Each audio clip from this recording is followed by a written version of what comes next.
What are the trucking industry's biggest challenges in 2023? On this episode of Driven Too Far, we're counting down the top 10 driver concerns. Hello, I'm Andrew Winkler, and this is Driven Too Far, the truth about trucking, a podcast that helps over-the-road truck drivers balance career and family. Today, we're counting down drivers' top 10 concerns in the trucking industry as published by the recent American Transportation Research Institute. So let's jump in. Number 10, autonomous trucks. I thought this was interesting because I was really surprised it was even on the list at all.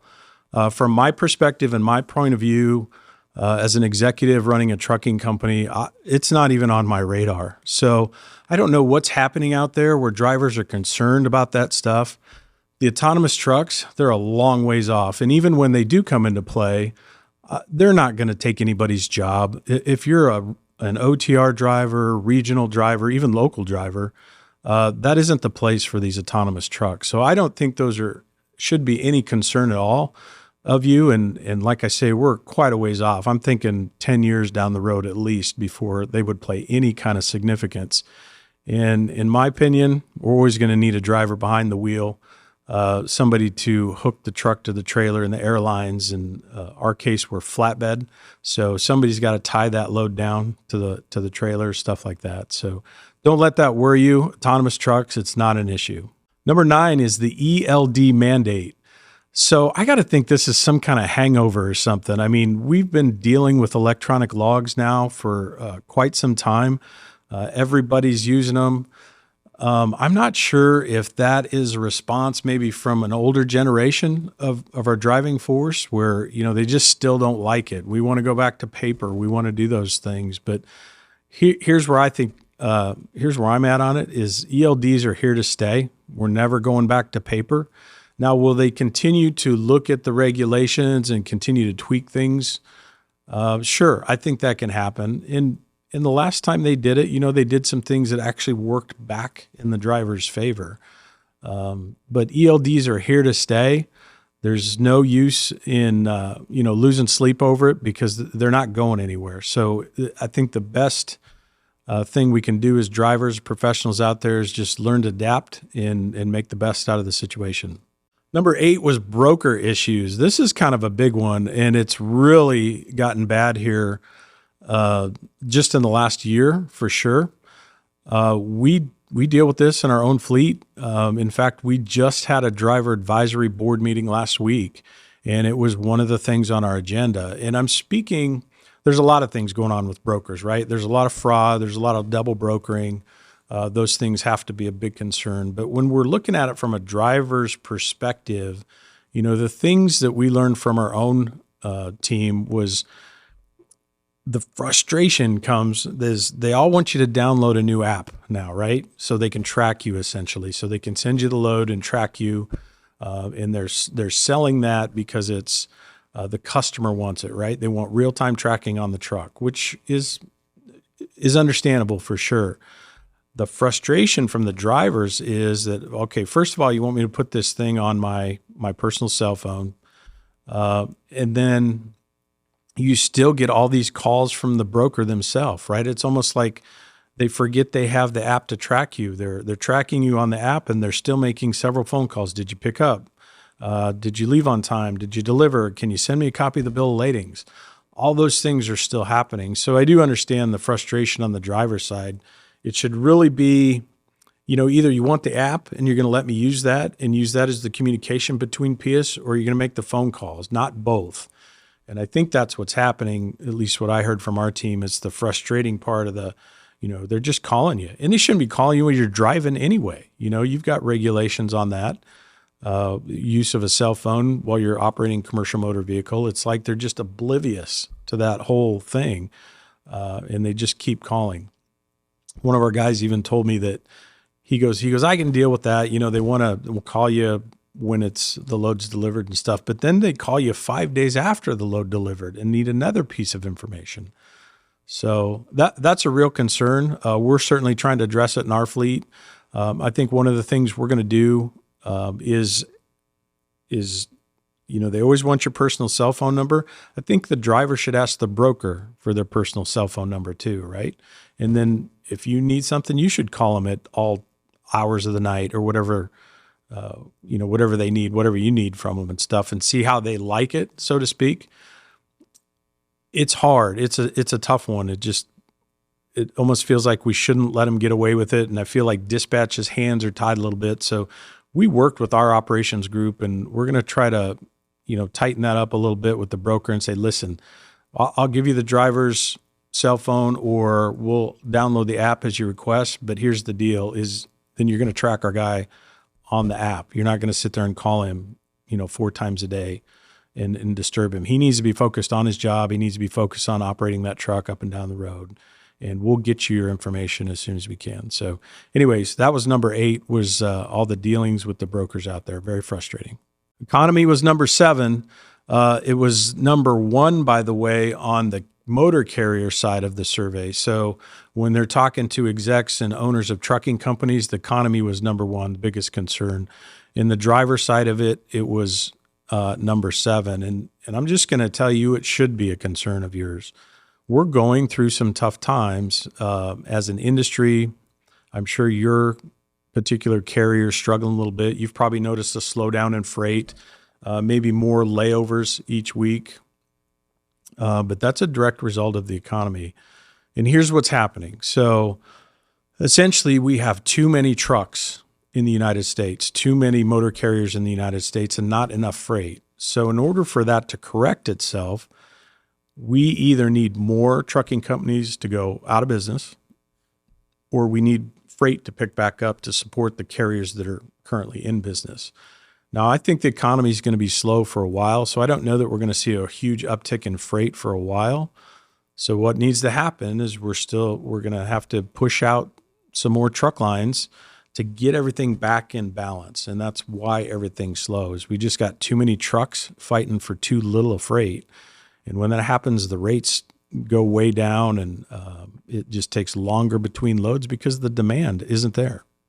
Number 6 is driver training standards. I thought this one was a little bit interesting, and I kind of had to read a little bit deeper into it. I was kind of shocked that it was a concern of drivers, but when you read upon it, it's basically what you're seeing as for professional drivers. If you're tenured, been in the industry for a while, it sounds like the concern from the comments in the report was essentially you see new drivers coming into the industry and you don't feel like they're being trained right. So is that particular with their driving skills, their lack of knowledge, those type of things? And it's tough. We were all a rookie at some point. So are we being overcritical of new people coming into the industry because they're just a little bit different than we are? Or is there a real issue out there where the standards aren't right?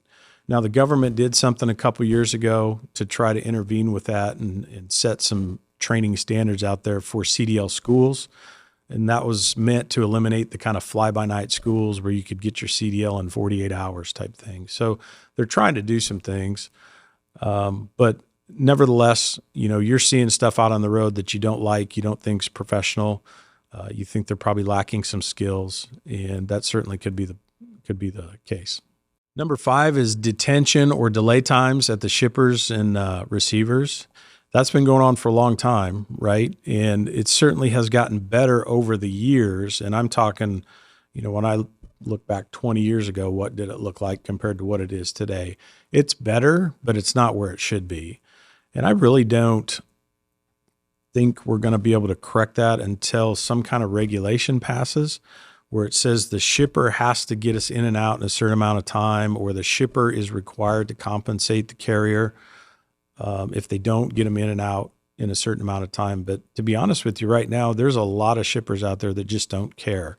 They're going about their daily business, however they run their business, and they're not thinking about the drivers that are sitting out in the staging area and how long they've been there and how inefficient some of their own processes are. They're worried about their own dollar, and they're not thinking about ours. So could be a lot of work could be done there to improve that. And I think that's it's sitting at a good spot at number 5. It's something we're going to have to push in as an industry. And until we get into that shipper's pocket and it causes a little bit of pain with the money, they're not going to address it. So talk to your motor carrier, talk to your own business, and make sure they've got detention policies in place with their contract shippers, and make sure they're following through with them. Now, the other side of that could be, if you're using a lot of brokers, I don't think the brokers probably step up like they probably could and take care of the drivers. It always seems like there's an excuse there of why the broker can't pay the truck or the driver some kind of detention pay. It's like there's so many rules. There's so many things you have to do just right to qualify for the detention pay. They're always going to be able to find something that disqualifies you from getting that. And that's just not right. It's just an excuse. And I'm pretty sure the broker's probably collecting something. If they've got their act together, they've already got contract agreements in place with those shippers about delays with the truck. And I think they're probably not as good as they could be at passing that along to the driver, to the carrier, who's really feeling the pain. Number 4 is speed limiters.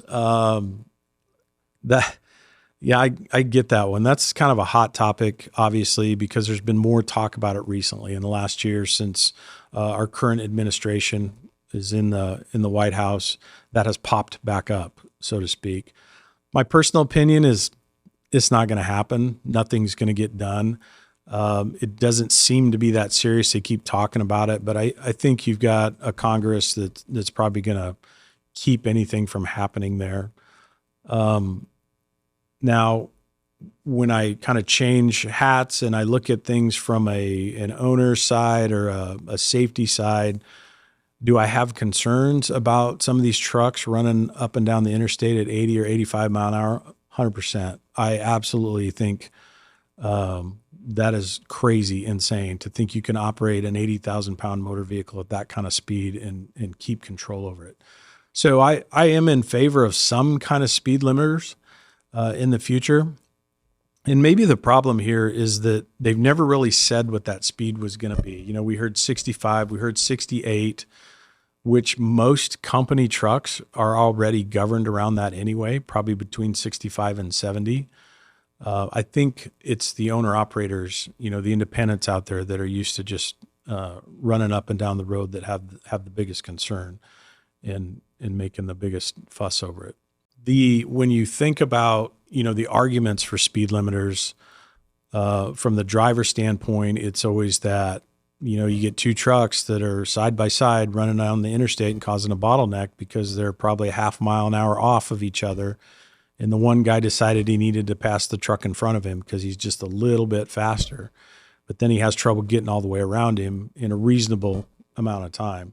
I'm just going to ask you something. If you're in that right lane and you've got a truck behind you and you see that he signals and he's coming out and he's going to get around you or try to get around you, if you notice he's struggling to do that, tap the brake, let him go by. Tap the brake, count to 10 seconds, and then you can resume the cruise again.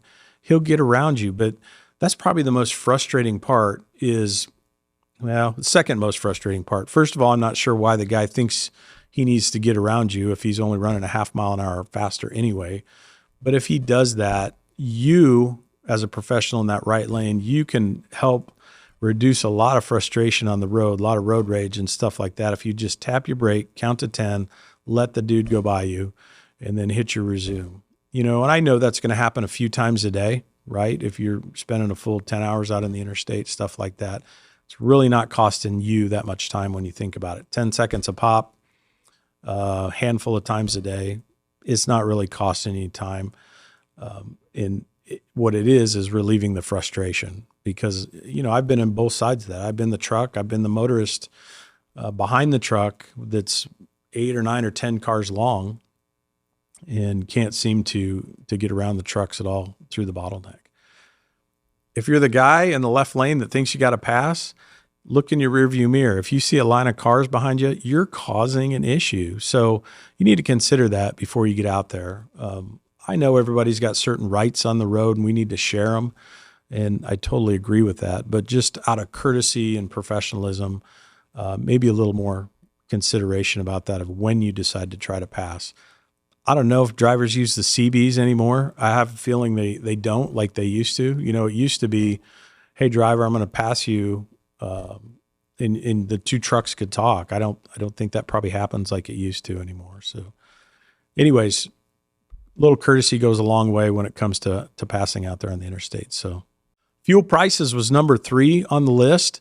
And the list actually broke it up between company drivers and owner operators. So fuel was not on the list for company drivers, obviously, because the company's paying for the fuel. It was in the top 3 for the owner operator group. And that's not really a surprise.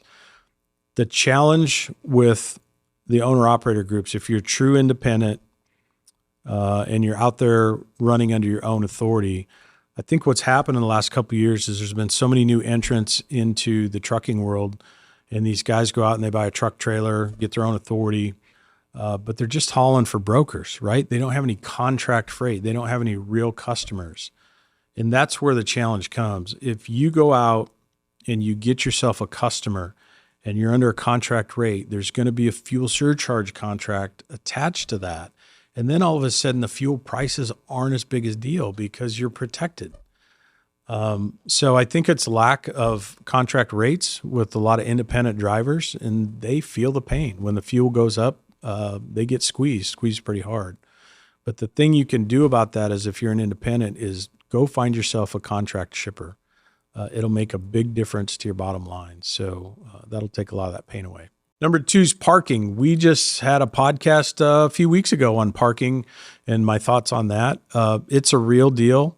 The thing when you think about that is it's not going away anytime soon. I know there's finally legislation at the federal level to try to help with those things, and there's been some money appropriated for that stuff. But this is not a quick fix. When you think about how long is it going to take them to expand rest areas or areas where trucks could park or designate areas for that, it's going to take a while because you got to think about, all this construction that needs to happen and things like that. So what do you do in the meantime? I'm an advocate of the paid parking, and I know that sounds crazy as a motor carrier, but when I sat there and I studied it and I did the math and I understood that my drivers were pulling up short for the day, they weren't running out their hours for the day because they were so scared they weren't going to get a good parking space. At the end of the day, they're stopping at 3 or 4 in the afternoon instead of running out their full 10 or 11 hours. When you start to think about the revenue that's lost on the truck and the earnings that's lost on the driver, I think that $20 bill or whatever they want is probably worth it. And I hate that. I hate to give it to the truck stop, so to speak. But if the paid parking works as it should, meaning you can reserve a spot and they actually hold the spots for you and you don't have trouble when you get there, I think that's $20 well spent. And my message is probably if you're a motor carrier and you're not reimbursing your drivers for that, you probably need to reconsider that. That's a big deal. And it's going to pay you back as a motor carrier as well. It's a small investment. And then think about the stress side for the driver, the relief of stress for the driver. Man, if I know I got a reserved spot for me at the end of the day and I don't have to stress and struggle with that, that's a big deal for your driver's well-being out there. So you really need to take that into consideration if you're a motor carrier. Number 1, won't be any surprise to you. It's driver compensation. The one surprise I thought was interesting, like I said, they broke out company drivers and owner operators, is that compensation was not in the top 3 for owner operators, but it was number 1 for company drivers. What does that mean? Well, compensation's always going to be in the top 3, right? Or you would think it should be for any business, any employee. We all want to make more money. So that's always a concern. But I thought it was interesting that it wasn't in the owner-operator side. They had other concerns with the parking, the fuel prices, and some things like that in their top 3. So that tells me that, they're probably doing okay for earnings. The owners are. And they just got some other things that are stressing them out a little bit more. But we've got several podcast episodes out there about how you can increase your earnings as a company driver and things you can do. There's always going to be a ceiling. There's always going to be a limit of what you can make as a company employee. But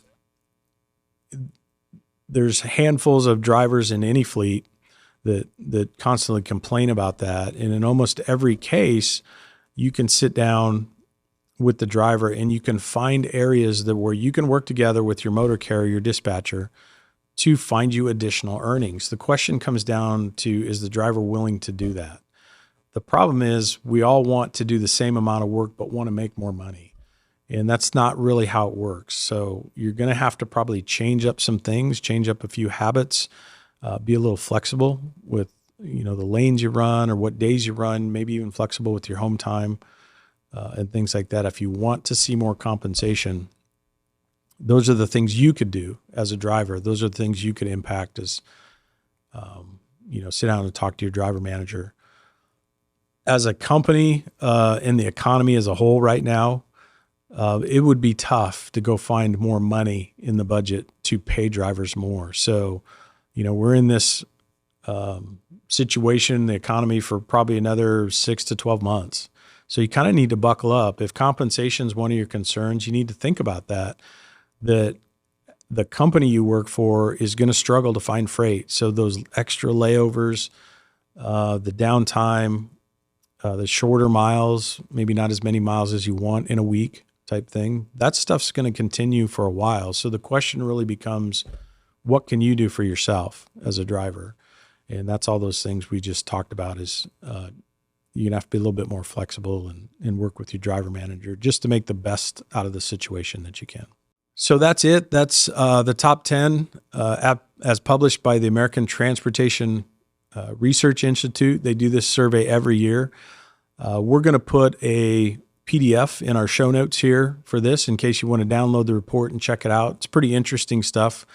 And there's separate lists for the motor carriers, what they feel is the top 10. It's very different from what drivers see. And then one thing I noticed this year was they also did a law enforcement top 3. So that was interesting to see from the law enforcement's point of view, what was their concerns. It was more things like driver distraction, speed, things like that. So anyways, check it out when you get a chance. It should be in the show notes. Thanks again for joining us on this episode of Driven Too Far. Don't forget to hit the subscribe button so you never miss an episode.